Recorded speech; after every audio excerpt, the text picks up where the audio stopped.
10 at Issue. Back on NBC 10 at Issue, we're talking about the drive to privatize with Charles Mitchell, Vice President and Chief Operating Officer of the Commonwealth Foundation, and Wendell IV, President of United Food and Commercial Workers Union Local 1776. So in 2011 or so, the director of the CDC put together a task force, and they came up with a report that looked at a bunch of studies. And Charles, they concluded that when privatization took place in other countries and elsewhere in the U.S., that there was an increase in alcohol consumption, and sometimes significantly in those areas. How do you respond to concerns that there will just be more drinking going on? Two things. One, Commonwealth Foundation did do a study, and we looked at some of our border states. The other thing is just if you use some common sense on this issue, Steve, if it really were the case that the degree of control that we have really kept all these things that we don't want to have, teen drinking, drunken driving, all those things, if it really, really diminished them as much as Wendell's going to claim in a minute, then Pennsylvania would be a national leader in all of these things. And we're not. If you look at the data, we're in the middle of the pack. Might there be mitigating factors, though, with the population, with the number of miles people drive in Pennsylvania versus a smaller state, maybe poverty, other things that come into play, and we don't know how to process those? There are lots of mitigating factors. For me, you know, again, it comes down to some simple things. The degree of control that we have is not the answer. When you look at the privatization proposals that are out there are very, very stiff penalties for serving people who are underage, serving people who shouldn't be served, losing these licenses that people are going to have to pay a lot of money for. So I, as a father of 2 young daughters, yeah, I'm totally comfortable with it. I believe that it is not the case that you must have a government-paid, unionized clerk as the only person who can make sure that somebody is fit to be served. That is totally a function that a private citizen can do. Dozens of studies, all the studies done over the past decade or two and beyond of this issue by scientists and researchers who actually study this subject have concluded the same, that the private sector does do something better than government. They push more alcohol on people.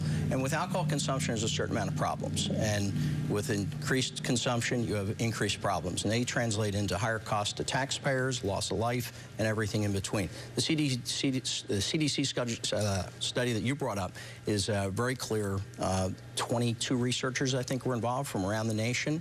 It mirrors other studies done in Europe, a recent one in Canada from British Columbia, and they all say the same. Now, Pennsylvania, 3 quick points. Pennsylvania has amongst the lowest per capita consumption of wine and spirits of all the states in the nation, amongst the lowest.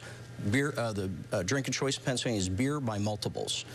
Pennsylvania has amongst the highest revenue for the taxpayers collected per gallon of alcohol, wine, and spirits sold. And we have the lowest death rate associated with alcohol consumption for as long as our government's been tracking those stats. I would suggest we really don't want to be like the other 48 states. Do you have a problem with any of those stats?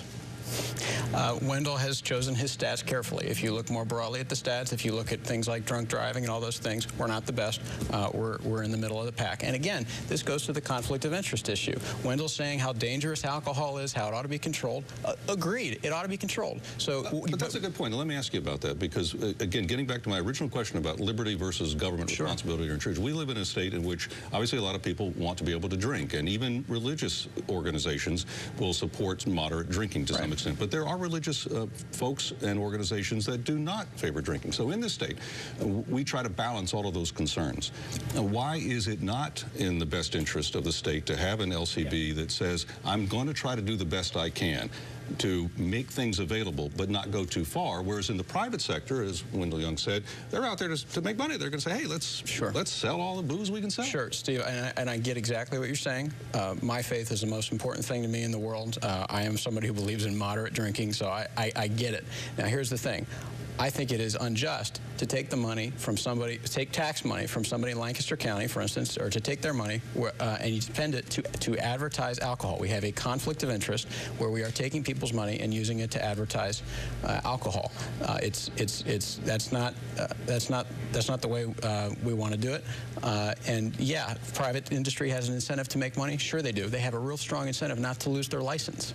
It just doesn't follow that what we have to do when we have a good that we agree has dangerous factors to it, is that we have to have the government buy it, sell it, and advertise it. We don't do that with cigarettes. Cars are dangerous, okay? I drove here in a car.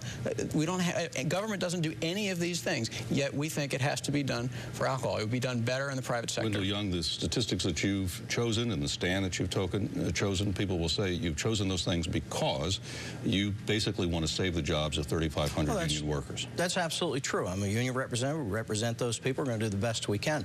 But those statistics come from researchers and scientists. The studies that the Commonwealth Foundation have done, they hired people that don't even study this issue. But what do you say to people who say, look, you got 3,500 union workers, maybe 5,000 people could lose their jobs, but there are going to be not 600 plus stores, there are going to be 1,200 or 1,800 stores. They can get jobs there. They might even get some of those liquor licenses. It's an excellent point if it were true, but the reality is even the governor's own consulting group, PFM, said that few, if any, jobs are going to be created by his bill or Turzai's version or any of the versions, because if you look at how liquor licenses in the modern world work in this country, most of the licenses, 90% or more, are going to go to the retailers that are already here. And much like we saw recently when Walmart and Target converted stores to add supermarkets, they're just going to cut back on other merchandise and use their same employees. It doesn't create new jobs. We'll take a quick break. Morality in private versus publicly sold liquor ahead on NBC 10 Edition. Stay tuned.